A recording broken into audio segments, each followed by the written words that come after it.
Subscribe and press the bell icon to never miss any update from Peace Program.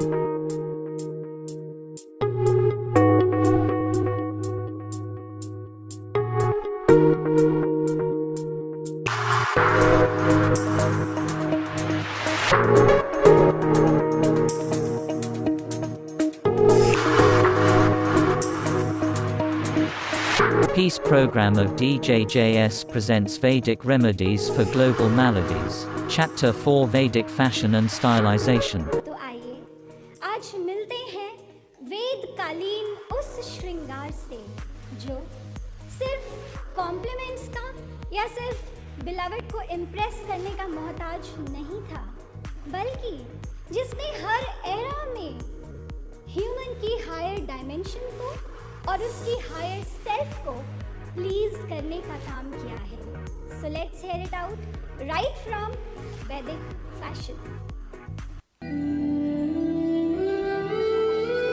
मैं श्रृंगार हूँ, वेदकालीन श्रृंगार।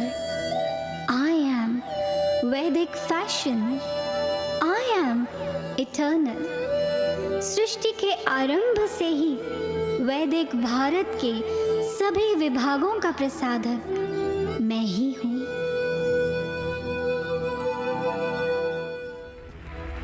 चक्रवर्ती सम्राट और साम्राज्ञियों के शौर्य का विजयी रंग मैं ही हूँ।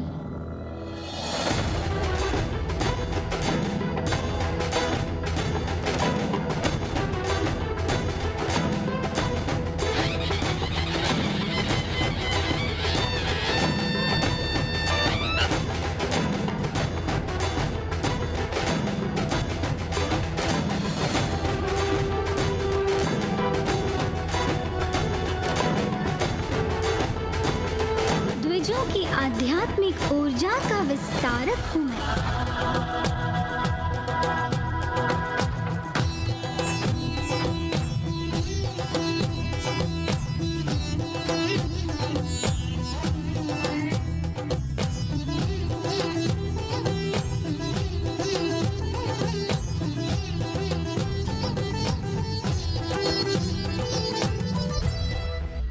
The king and the queen, जो ये वैदिक किंग हैं, इनके श्रृंगार में जो सबसे प्रोमिनेंट है, आप देखते हैं वैदिक भारत में पुरुषों ने अक्सरा अपनी अपर बॉडी पर सिर्फ एक अधिवस्त्र, अपने शोल्डर्स पर एक क्लॉथ ही पहना होता है। They are often seen bare chest.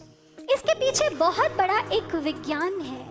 Basically human body में जो चेस्ट है वो डिवाइन कॉस्मिक एनर्जी को बहुत अबंडेंटली अब्जॉर्ब करती है। उसे अब्जॉर्ब करने के लिए ये एक ट्रेंड था। इसलिए आज भी हम देखते हैं साउथ इंडिया में जब मेल्स मंदिर जाते हैं, दे गो बेयर चेस्ट। इनके श्रृंगार में दूसरा जो हाईलाइट पॉइंट है वो है इनका क्राउन। इस क्राउन को इन्होंने यहाँ पहना है। ये हमारा पोर्शन हमारे ब्रेन में, यहाँ हमारा पिट्यूटरी ग्लैंड है, which is the master gland, the king of glands. यहाँ पर गोल्ड का क्राउन पहनने से the friction that gets produced that keeps the pituitary gland activated, जिसकी वजह से पूरा हार्मोनल सिस्टम बैलेंस रहता है and you remain disease free and active all the time. इनके साथ है वैदिक क्वीन। इनके श्रृंगार का हाईलाइट पॉइंट इनकी गोल्ड ज्वेलरी है।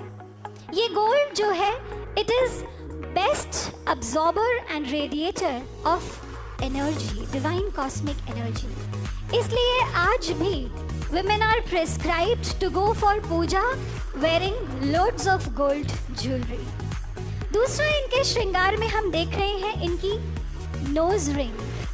नोज रिंग माने इन्होंने अपने नाक में एक पियर्सिंग की है, और पियर्सिंग एक फैशन में ऐसी स्टाइलिंग है which is unisex, which is common to males and females both. Acharya Sushruta clarify करते हैं कि जिन जिन पॉइंट्स पर हम पियर्सिंग्स करते हैं, basically those are marma points. Marma points माने जहां हमारी नाड़ियां आपस में इंटरसेक्ट करती हैं। ये जो नाड़ियां which are carrying energy from the chakras and transferring it to different parts of the body. When these intersection points, the marma points, are acupunctured, there is a very good flow of energy and blood throughout the body and you remain disease free. How practical, isn't it? इनके बाद next है हमारे वैदिक fashion में आचार्य और आचार्या। आचार्य के श्रृंगार में हम देखते हैं इनका जो क्लोज टू हार्ट श्रृंगार है, जो आज भी हमें आचार्यों के श्रृंगार में दिखता है, वो है इनकी शिखा, जिसे इन्होंने नोट किया है। ये जो पॉइंट है हमारे ब्रेन में, बेसिकली इसे ब्रह्मरंध्र में अधिपति पॉइंट कहते हैं। आध्यात्मिक साधनाएं करने वाले जो लोग हैं, उनकी ऊर्जा ऊपर की ओर जाकर इस पॉइंट तक पहुंचती है और ओजस बन जाती है। इस ओजस को प्रिजर्व करने के लिए यहाँ शिखा रखी जाती है, उसे नोट किया जाता है so that Ojas doesn't flow out, वो कहीं बाहर न बिखर जाए। आचार्य के श्रृंगार में सबसे ज्यादा प्रोमिनेंट है इनका ये बिंदु तिलक। इसे आदि बिंदु, इट इज सिंबॉलिक ऑफ आदि बिंदु, और ये इन्होंने जिस प्लेस पर लगाया है, यहाँ हमारा आज्ञा चक्र होता है। यहाँ तिलक लगाने से फिजियोलॉजिकल लेवल पर भी ये जो आज्ञा चक्र है ये स्टिमुलेटेड रहता है, जिसके जो बेनिफिट्स हैं वो पूरी बॉडी को फिर मिलते हैं। So people who have a heat tendency, they are advised to put chandan tilak, because chandan is a natural coolant. It cools your nerves and it relieves headaches that are caused due to excessive sun exposure. जिनकी body cold tendency की है, उन्हें यहाँ कुमकुम का तिलक लगाना चाहिए। कुमकुम is made of turmeric, mercury and pure lime.